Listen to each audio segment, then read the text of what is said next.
भक्ति क्या होती है, भक्ति के भाव क्या होते हैं और भावों से भरी भक्ति क्या होती है। जैसे हनुमान जी के हृदय में आपने पिक्चरों में देखा होगा कि हनुमान जी के हृदय में भगवान राम समाये हैं। ऐसे ही हम सब जीवों के हृदय में भगवान समाये हुए हैं, परमात्मा समाये हुए हैं। और हम बस जब हम समझ जाते हैं कि हमारे हृदय में, हमारे चित्त में भगवान समाये हुए हैं, परमात्मा समाये हुए हैं, परमात्मा में ही हम हैं और हम में ही परमात्मा है, तो उस दिन हम सब चीज़ का भेदों को भूल जाते हैं और अपने आप में ही परमात्मा में लीन पाते हैं, राधा रानी में लीन पाते हैं। अब हनुमान जी की भक्ति को ही देख लो। हनुमान जी की भक्ति की शक्ति क्या थी? हनुमान जी की भक्ति की शक्ति श्री राम थे, श्री राम और माता सीता थी। तो श्री राम की भक्ति की और शक्ति की वजह से ही हनुमान जी के अंदर इतनी शक्ति थी। हनुमान जी जैसा सेवक आज तक कोई भी नहीं हुआ है। हनुमान जी की जो भक्ति है वो दास्य सेवा कहलाती है। भक्ति भी 9 तरीके की होती है।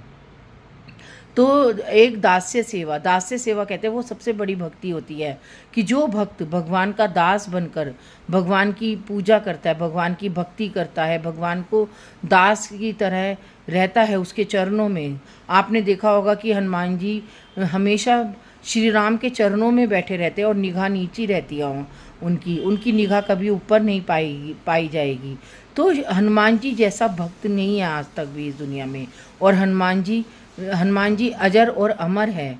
हनुमान जी कभी बैकुंठ नहीं गए। हनुमान जी कहाँ से आए और कहाँ हैं ये आज तक कोई नहीं जान पाया, क्योंकि जिसके ऊपर हनुमान जी की कृपा हो जाती है वो दुनिया का एक दास्य भक्ति से अभिभूत हो जाता है।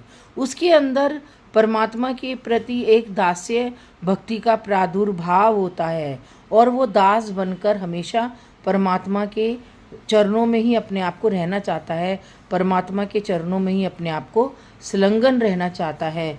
आज मैं आपको रोज़ नित नए नए भावों से, नित नई नई भक्ति से अवगत कराती हूँ, तो ये मेरे परमात्मा का आशीर्वाद है।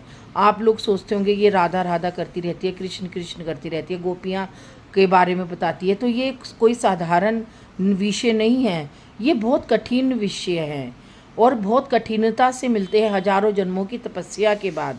आज मैं जो आपको अभी हनुमान जी की भक्ति के विषय में बता रही हूँ, तो थोड़ी देर पहले ही मेरे अपने आप ही बैठे बैठे ही भगवान ने मेरे को एक ऐसा बताया कि आज तुम हनुमान जी की भक्ति के विषय में बताओगी।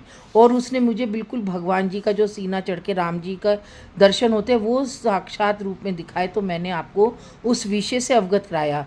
जब तक मुझे दर्शन ही नहीं होंगे, जब तक मुझे अनुभूति ही नहीं होगी, जब तक मुझे